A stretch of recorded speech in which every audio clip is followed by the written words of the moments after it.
Hi, we're back with more rigged and scripted football times, and as I was telling everybody, Notre Dame is not in the same bracket as Ohio State. The only reason Notre Dame is in this game is because Ohio State has almost 80 yards in penalties. It's absurd. That's the only reason why this game's even close like this. And watch this play on the right hand side of your screen, how he broke away and the safety stopped running to make a play on the ball. Now all night long they've been doing this play, breaking this play up. But watch the safety, they won't even show it. The safety stopped running, he would have had a play on that ball. So what I'm trying to tell everybody, just watch this shit for fun. You know, don't bet on these games. They're rigged and scripted. And especially a point spread on the Notre Dame-Ohio State game. I think it was it was a crazy point spread, and it's really wild. But don't be surprised if Notre Dame wins this game. I told everybody that Notre Dame was going to play hard against Ohio State, and Ohio State has a really bad record right now at home. They're 4-5. They lost to Oregon last year in the opening. That was rigged and scripted too. And don't be surprised if Notre Dame comes back in a dramatic fashion and wins this game. Please don't bet on these games. That's the only reason I make these videos. Me and Coach Script are going to break the games down during the week after they're over. We're going to show you what kind of stuff's going on, and how they rig and script it. And Jake the asshole, he did a video showing people the magnets, which I did a few months ago, about 5 months ago. I did a video similar to that. I showed everybody how the magnets work, how they're using them in basketball, how they're using them in football, how they got, these gloves are magnetic, and it's crazy, dude. It's the most insane shit I've ever seen. Back in the day when I was growing up, there's a guy named Fred Bretnikoff, and he used to play for the Raiders, and he used to use stick-em on his hands. They would call him sticky, stick-em, or sticky-stick-em, and all kinds of nicknames for him. And that was like really shady shit to do back then, and people looked down on it, but he was one of the greatest receivers, offensive weapons in the history of football, and that's why he's in the Hall of Fame. And I'm going to tell you right now, like I say, Notre Dame is going to make it close, and don't be surprised if they win, because the refs are going to fucking call every call against Ohio State. They've already done it today. They're in like almost 80 yards on 6 penalties. Or 7 penalties, or like 80 yards. Now watch, he comes out of no blocking really.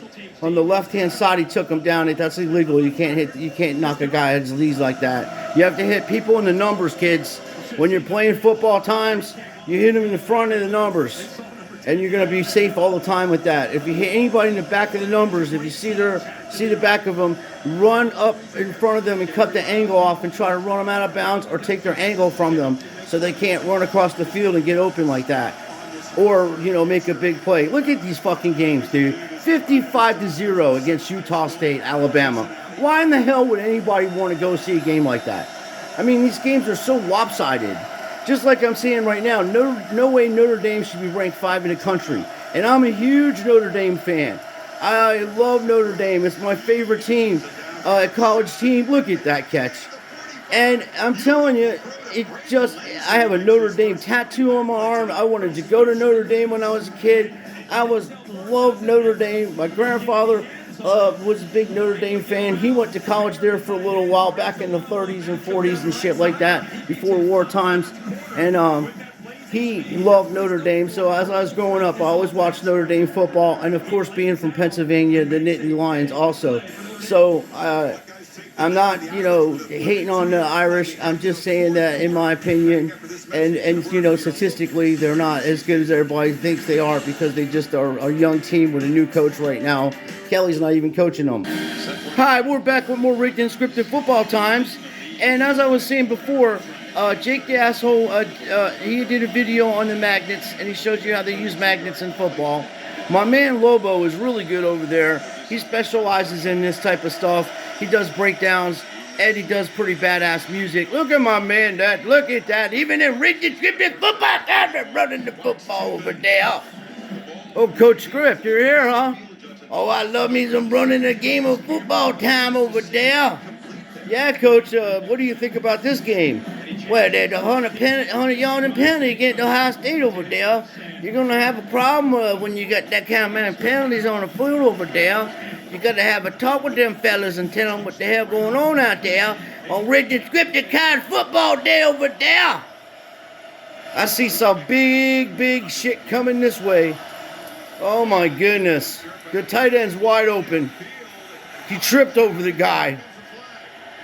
Yeah, I don't know if that's a tight end, but I saw what they're doing is modifying the offense and using wheel routes and stuff like that. And using tight ends in motion. That's pass interference. Another penalty against Ohio State. Oh, they finally got something against Notre Dame. Offensive pass interference, because I didn't see the play, and neither did you. We just saw it. And normally when you see a guy trip over another guy, let's see. Yeah, that's fucking ridiculous. He was booty. Yeah, they love booty tackling. And the new thing now is the boys like to put the helmet where the booty hole is when they running down the football times over there. They like booty smelling. I don't know what's wrong with them fellas. They just like booty tackling, and they do booty smelling when they do run times over there. But that fella was running right through that fella. He can't do that even in rigid scripted football time. Look at the option running down there. What the hell going on out there with that offensive line making a hole that big over there for that fella to run through there? They have one big offensive line, and the defensive line for Ohio State is a little smaller, but there's some big fellas on Ohio State's line for sure, and they can push it around. And I say, I don't think Notre Dame should be ranked 5th in the country. And as I said, these penalties, Coach, they're killers, man. Oh, that's how they keep the ball game close over there on Richmond Scripted College Day, my friend. That's how they do that, Sean. They have to have the ball over there to make sure that they get them penalty going over there, because Ohio State running a Nebraska offense from 1990, the Tom Osborne offense over there. I love Tom Osborne offense. Look at there. I'm going to run a this direction and give the ball to a guy that's got 5 guys around him. You got to love that offense. Tom Osborne, one of the greatest college football coaches in the history of the game, but his offense was ugly. Now, I don't know what kind of defense you got going over there when you got 2 men over there that don't even guarded by anybody. Snap the ball over there. There ain't nobody on them. Snap the ball. Will you snap the ball, for God's sake? Holy mackerel. Look at here. Now, Coach, like you said, there wasn't anybody over there, and they run a quarterback draw or some form of it, and just did not get any kind of positive yards. There's a linebacker trying to cover a receiver. You got a guy in motion over there, and they just run out right to the actual linebacker when they could have made a curl route. And also, you got a guy going straight out on the right-hand side. And with that tight end, with the running back, he would have picked up at least 3 yards on that play. So, bad calls intentionally. And we got a good punt here. This kid's been punting the ball pretty well. Oh, you got a pretty good punt over there, that special team. Put the ball down on the ground there, boy. You're going to make a mistake and have the ball turn over to Ohio State, and they get the ball and run it back on you like that. The hell going on out there on Richmond Scripted College football day, boy? Boy, I miss college. That's all I can say.